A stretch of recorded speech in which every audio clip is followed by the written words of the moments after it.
कि अवतार लेने की भगवान की इच्छा दो कारणों से उत्पन्न हुई। पहली है, वे भगवत प्रेम रस के माधुर्य का आस्वादन करना चाह रहे थे और वे संसार में भक्ति का प्रसार रागानुगा अनुरक्ति के स्तर पर करना चाहते थे। इस तरह वे परम प्रफुल्लित रसिक शेखर एवं परम करुणामय नाम से विख्यात हैं। तो भगवान का एक नाम है रसिक शेखर, क्योंकि वो इस संसार में रस का प्रसार करना चाहते थे। उनका एक कारण है अवतार लेने का।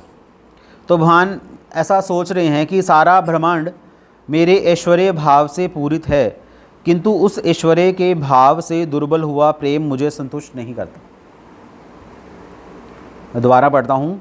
सारा ब्रह्मांड मेरे ऐश्वर्य भाव से पूरित है, किंतु उस ऐश्वर्य के भाव से दुर्बल हुआ प्रेम मुझे संतुष्ट नहीं करता। कहने का अर्थ यह है कि पूरा संसार भगवान को भगवान मानता है। पूरा संसार भगवान को भगवान मानता है। अच्छा है या बुरा है? मानना चाहिए। भगवान को भगवान नहीं मानेंगे तो फिर किसको भगवान मानेंगे? तो भगवान कह रहे हैं कि सारा संसार मुझे भगवान मानता है, पर व्रजवासी क्या करते हैं? जब भगवान श्री कृष्ण ने गोवर्धन उठाया था तो सारे जो बूढ़े बूढ़े लोग थे वो चिंतित हो गए थे कि इस छोटे से बच्चे ने गोवर्धन उठाया हुआ है, इतना भारी पर्वत है, तो हम यहाँ खड़े खड़े क्या कर रहे हैं? तो हम ऐसा करते हैं, इसकी हेल्प करते हैं, कहीं ये थक ना जाए। तो सब ने अपनी लाठियाँ नीचे लगा दी। किस लिए लगाई? कि पर्वत ज़्यादा भारी है तो इसका जो भार थोड़ा सा कम हो जाए। वो उनको ये नहीं पता क्या कि ये छोटे से बच्चे ने, 7 साल का बच्चा है, उसने अकेले ने पर्वत उठा लिया। उठाया कैसे उनको नहीं पता, पर वो भगवान की हेल्प करना चाहते हैं। अगर आप इसमें सोच के देखो तो आपको लगेगा कि ये पागल लोग हैं, व्रजवासी पागल लोग हैं। उनको नहीं पता क्या सामने सामने दिखाई दे रहा है, ये छोटे से बच्चे ने पर्वत उठाया हुआ है, तो आपका लाठी लगाने का मतलब ही नहीं बनता। और वो कह रहे हैं उसको, कृष्ण को भी कह रहे हैं कि देखो हमने पर्वत उठा ली है, अब तुम रेस्ट कर लो। तो भगवान ने भी बोला कि ठीक है, अगर आप लोगों को इतनी इच्छा है, मेरा इतना ध्यान रखते हो, तो मैं रेस्ट कर लेता हूँ। तो भगवान ने क्या किया, इस हाथ से जो पर्वत था, इस उंगली से इस उंगली पे लेने की कोशिश की। अब जब ये उंगली हटाएंगे तो इस पे तो पर्वत आने के लिए कुछ टाइम लगेगा। और जब टाइम लगा उतना ही 1 सेकंड का जो भी टाइम लगेगा, तो उसी में बाकी व्रजवासियों की हालत ख़राब हो गई। क्या ख़राब हो गई? पूरा पर्वत का भार उन जो बूढ़े बूढ़े लोग थे उनकी लाठियों पर आ गए, सब ने चिल्लाना शुरू कर दी। ओ बस इतना ही होता। भगवान ने पर्वत पूरा दोबारा से संभाल लिया। तो सारे व्रजवासियों को थोड़ा सा तो ये हुआ कि पर्वत हमने नहीं उठाया हुआ, पर वो फिर से दोबारा से भूल गए, क्योंकि भगवान की शक्तियाँ अनंत है। बहुत सारी शक्तियाँ भगवान की लीला को पूर्ण करने में, उनकी सेवा में रत रहती हैं। तो इसलिए व्रजवासी भी भगवान की सेवा कर रहे हैं, पर वो भगवान की सेवा ऐसे नहीं करते कि वो उनको ये है कि कृष्ण भगवान है। उनका मूड क्या है? उनको है कि कृष्ण हमारे हैं, कृष्ण मेरे हैं, इसलिए वो उनकी सेवा कर रहे हैं। वो आपने देखा है क्या था, कृष्णा सीरियल आता था पहले टीवी में, रामानंद सागर वाला। हाँ, बहुत पहले आता था जब हम छोटे बच्चे थे। कभी उसमें शिवजी आए थे कृष्ण से मिलने के लिए, तो यशोदा माँ ने शिवजी को रोक दिया। हालांकि सारा कुछ पता चल गया कि ये शिवजी हैं, कैलाश से आए हैं, इतने साधु पुरुष हैं, पर यशोदा माँ ने उनको क्या बोला? हाँ, कृष्ण छोटे से थे, बोला कि आप जाओ यहाँ से, तुम्हारे इतने सांप, मेरा तो बच्चा ही रो पड़ेगा। तो शिवजी भी यशोदा माँ के सामने कुछ नहीं है कि यशोदा माँ ने कृष्ण के सामने शिव जी को भी कुछ नहीं समझा। ये व्रज का भाव है जिसमें कोई भी ऐश्वर्य नामक वो नहीं है, क्या बोलते हैं उसको,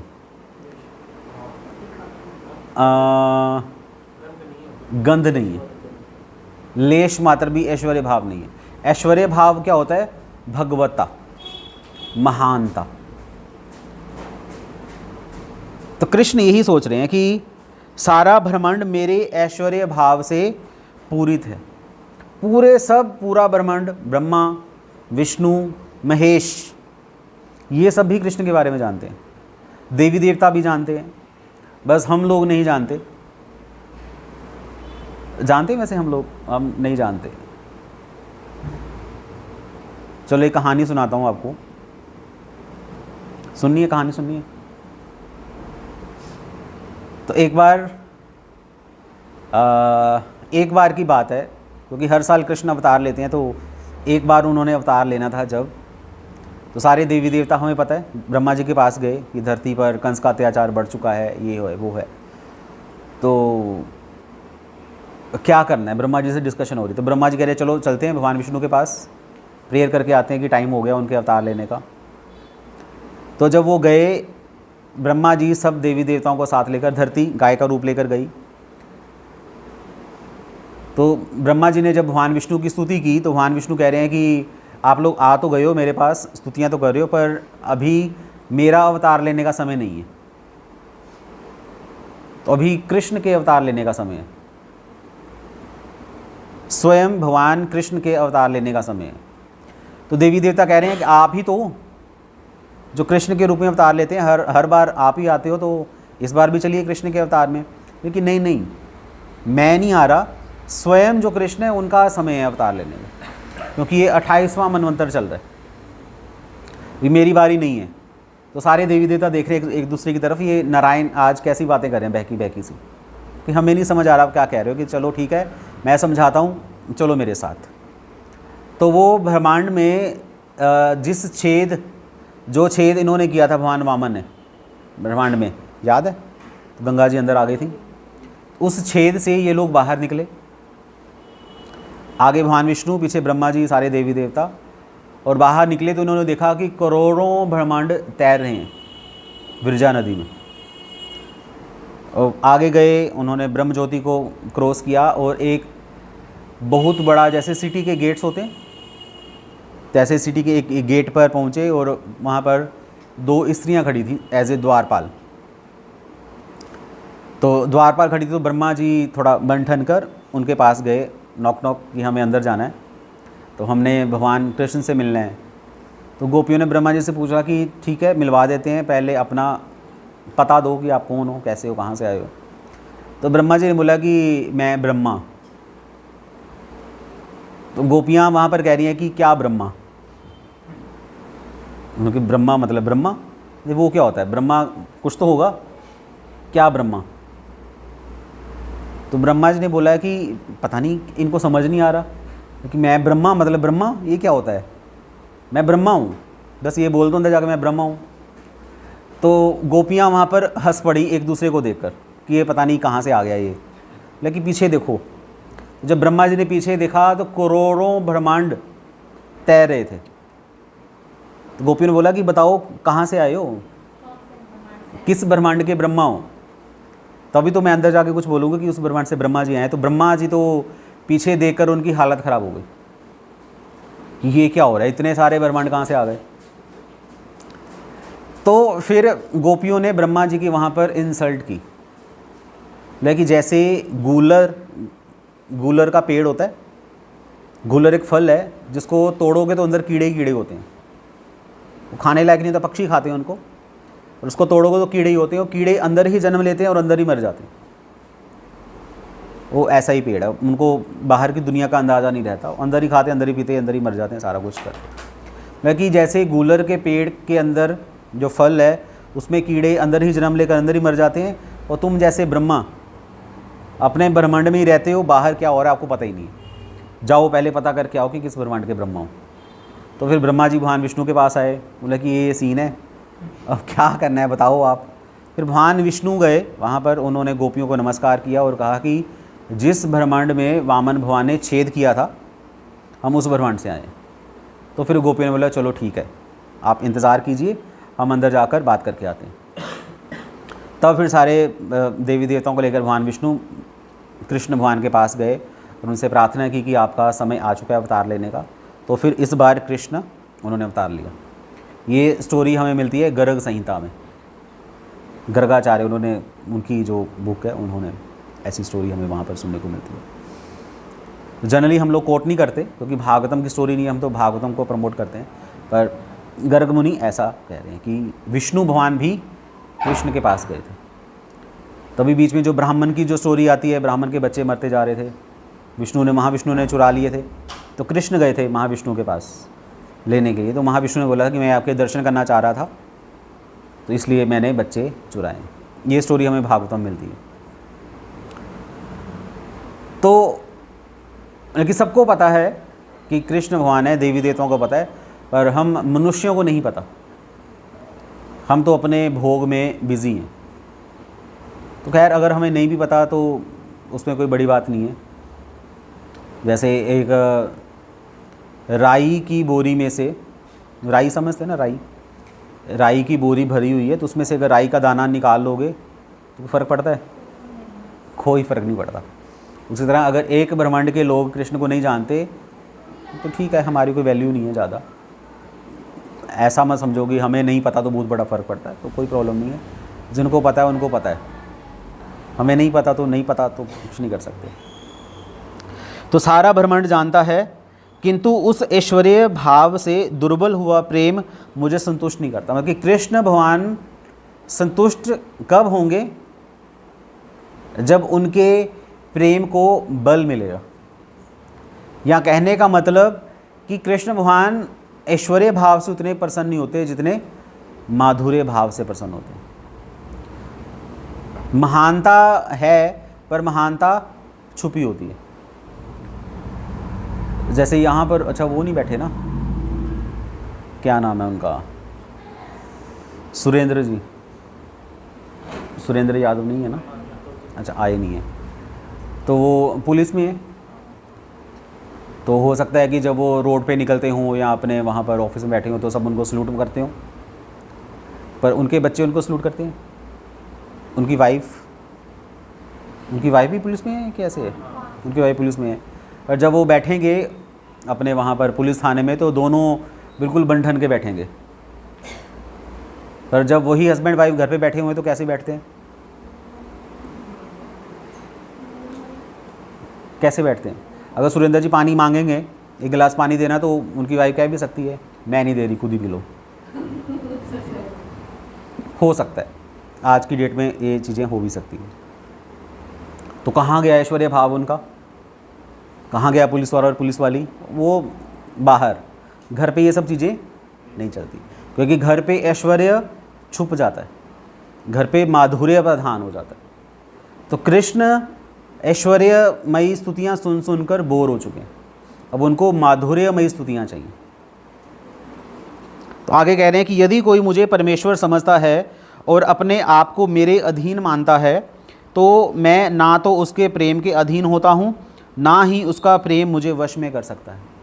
अगर तो आप कृष्ण को भगवान मानोगे तो कृष्ण को वश में नहीं कर सकते। भगवान को कौन वश में करेगा? पर भगवान आपके वश में होना चाहते हैं। वो यही बात हो गई, अगर भगवान आपसे ये बोलें, यहाँ में से अगर किसी को भगवान बोलें कि ठीक है, आपका जो फेवरेट हीरो या हीरोइन है उसकी एक्टिंग करके दिखाओ। मान लो अगर मैं इसको बोलूँ शिवम को, कौन सा हीरो पसंद है आपको? कोई भी नहीं, चलो बात ही ख़त्म हो गई। चलो मान लो फॉर एग्जांपल अगर इसको पसंद है आजकल के हीरो जो भी होंगे, तो उसकी एक्टिंग अगर मैं इसको करने को बोलूँगा, ये करेगा? शायद नहीं करेगा। क्यों नहीं करेगा?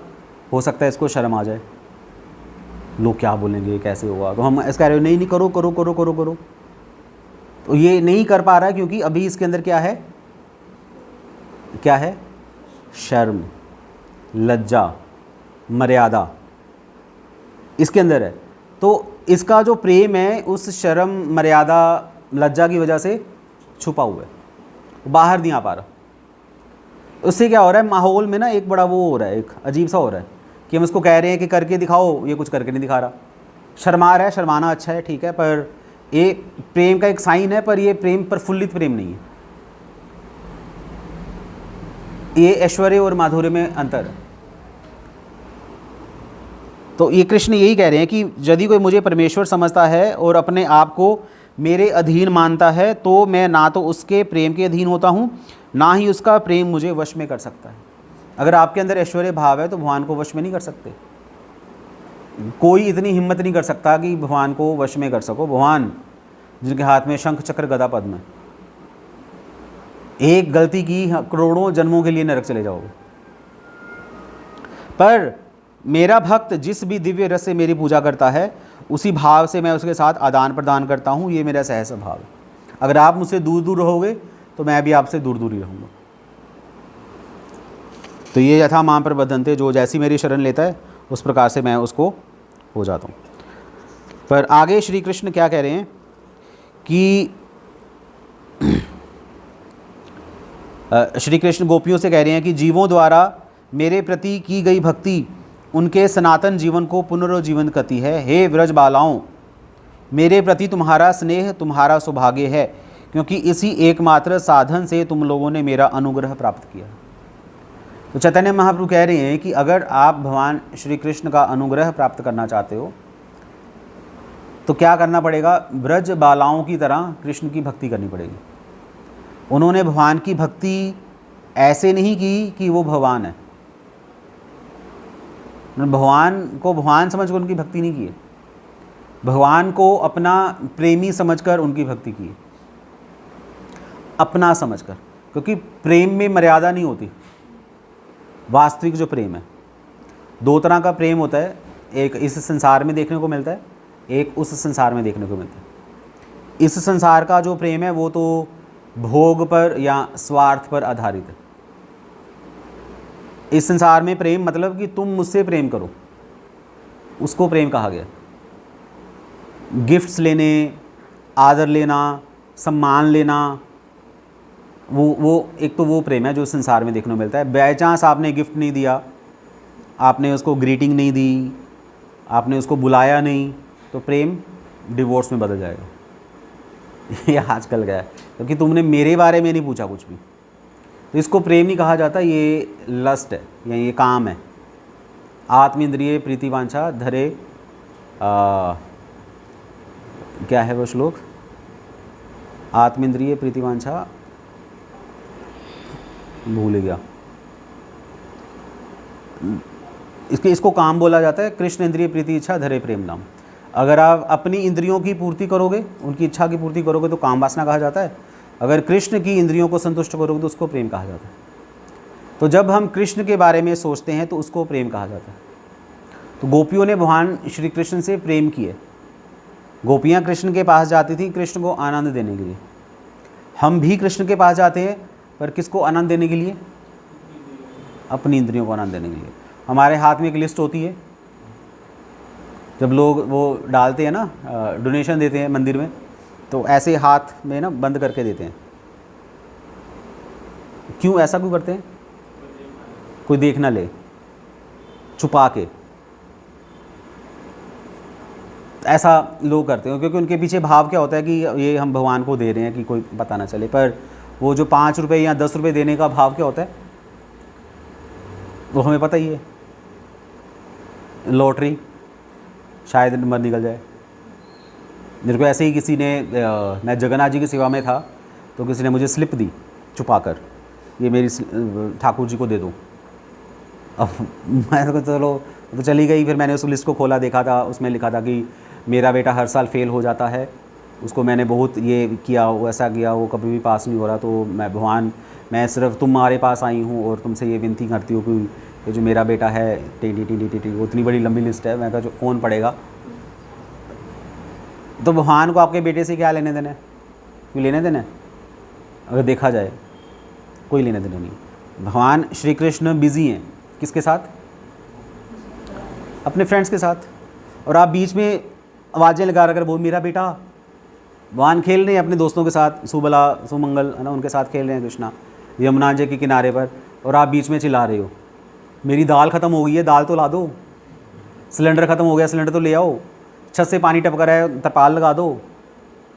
तो ऐसी आवाज़ें अगर खेलते हुए बच्चों के बीच में बोलोगे तो बच्चों को कैसा लगेगा? बच्चे खेलते हैं ना, बारिश में खेलते हैं, मम्मी चिल्लाती रहती है बीमार हो जाओगे, आ जाओ, बच्चे आते हैं? नहीं आते, वो बिज़ी अपने खेलने में। ऐसे ही कृष्ण बिज़ी हैं अपने भक्तों के साथ, और अगर हम बीच में जाकर चोंच मारेंगे तो उनके क्या होगा, उनका जो आनंद है उसमें बाधा आएगी। तो जब भगवान के आनंद में बाधा आ गई तो ये भक्तों का काम है बाधा पहुंचाना? नहीं, ये भोगियों का काम है। इसलिए एक भक्त कभी भी अपनी बदबूदार इच्छाएं भगवान को नहीं सुनाता। वो क्या कर रहा है, अगर भगवान खेल रहे हैं तो क्या बनाएगा उनके लिए? स्वीट्स, जूसेस, ये सब चीज़ें कि भगवान खेलते रहें। एक भक्ति यही प्रार्थना रहती है कि हे कृष्ण, आप हमेशा श्रीमती राधा रानी के साथ नित्य विहार कीजिए। आपको यहाँ की टेंशन लेने की जरूरत नहीं है। क्यों आना है आपको संसार में? मत आइए, आप अपने भक्तों के साथ आनंद लीजिए। तो जो ऐसा सोच रखता है, भगवान ऐसे भक्तों को प्रिय होते हैं कि चलो ये बंदा मेरे मूड को समझता है। जैसे वो कहते हैं ना, बारिश में पकोड़े खाने का मन होता है। अभी बारिश हो रही थी, सबका होगा कि चलो गरम गरम कुछ खाया जाए। और बारिश के मौसम में, स्पेशली ये बारिश अगर दिसंबर के महीने में हो रही हो, तो आपको लस्सी दे दी जाए तो क्या बोलोगे? क्या बोलोगे? एक मिनट के लिए उसको क्या बोलोगे? लस्सी? दिमाग तो ठीक है ना, लस्सी कौन पिएगा? नहीं, लस्सी पियो, ठंडी होती है।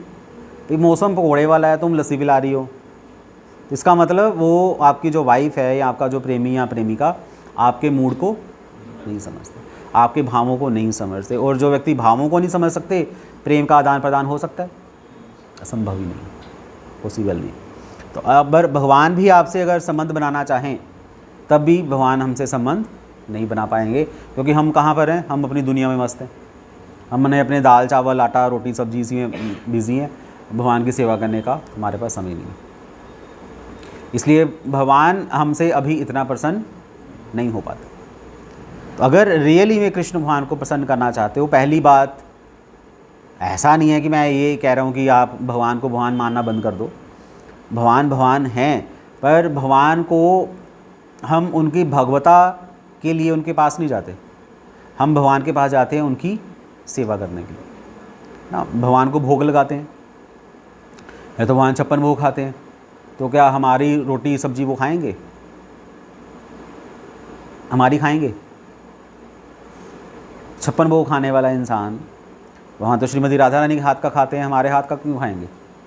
और भी हमारी किचन का गंदी गंदी चीज़ें नहीं खाएंगे। पर फिर भी एक भक्त सोचता है कि भगवान स्वीकार करते हैं, तो ऐसा भगवान स्वीकार करते भी। ऐसे भगवान को खाने की ज़रूरत है? वैसे भगवान को खाने की ज़रूरत नहीं है, फिर भी एक भक्त भगवान को खिलाता है, अच्छी अच्छी चीज़ें बनाकर भगवान को भोग लगा। तो इसलिए भगवान के पास जाओ भगवान की इच्छा पूरी करने के लिए, उसको भक्ति कहा जाता है। अपनी इच्छा अगर आप पूरा करना चाहते हो तो हज़ारों देवी देवते हैं, 33 करोड़ देवी देवते हैं, उनके पास चले जाओ भाई। अगर इच्छा ही पूरी करनी है तो देवी देवताओं के पास चले जाओ, हमें कोई प्रॉब्लम नहीं है। पर कृष्ण के पास भी अगर आप आ रहे हो अपनी इच्छा पूरी करने के लिए, तो फिर तो हमने भगवान कृष्ण को भी देवी देवताओं की कैटेगरी में रख दिया। समझ रहे हैं? तो कृष्ण भगवान कोई आपकी इच्छा पूरी करने के लिए नहीं है, कृष्ण की इच्छा पूरी करो, उसको भक्ति कहा गया। यही हमारे आचार्यों द्वारा रिकमेंडेड है, उन्होंने यही हमें समझाया। तो आज का दिन है हम भगवान की इच्छा को जान सकें, फिर अकॉर्डिंगली उनकी सेवा कर सकें, उनके मूड को, उनकी भावनाओं को समझें। कृष्ण की भावनाओं को समझने को क्या कहा जाता है? कृष्ण भावनामृत। ये हमारे संघ का नाम है, कृष्ण भावनामृत संघ, जिसमें कृष्ण की भावना क्या है उसको समझो और लोगों को समझाकर एक संघ बना लो कि 8-10 लोग या 20-50 लोग मिलकर कृष्ण की भावनाओं को समझकर अपना जीवन यापन करेंगे, तब वो इस्कॉन बनेगा, तब वो अंतर्राष्ट्रीय कृष्ण भावना संघ बनेगा। नहीं तो सब तंग हो जाएगा, बस अंतर्राष्ट्रीय कृष्ण भावनामृत तंग, तो करते रहो तंग कृष्ण को और खुद भी तंग हो जाओ और गड़बड़ हो जाएगी। ठीक है, हरे कृष्णा। श्री श्री राधा श्याम सुंदर भगवान की जय।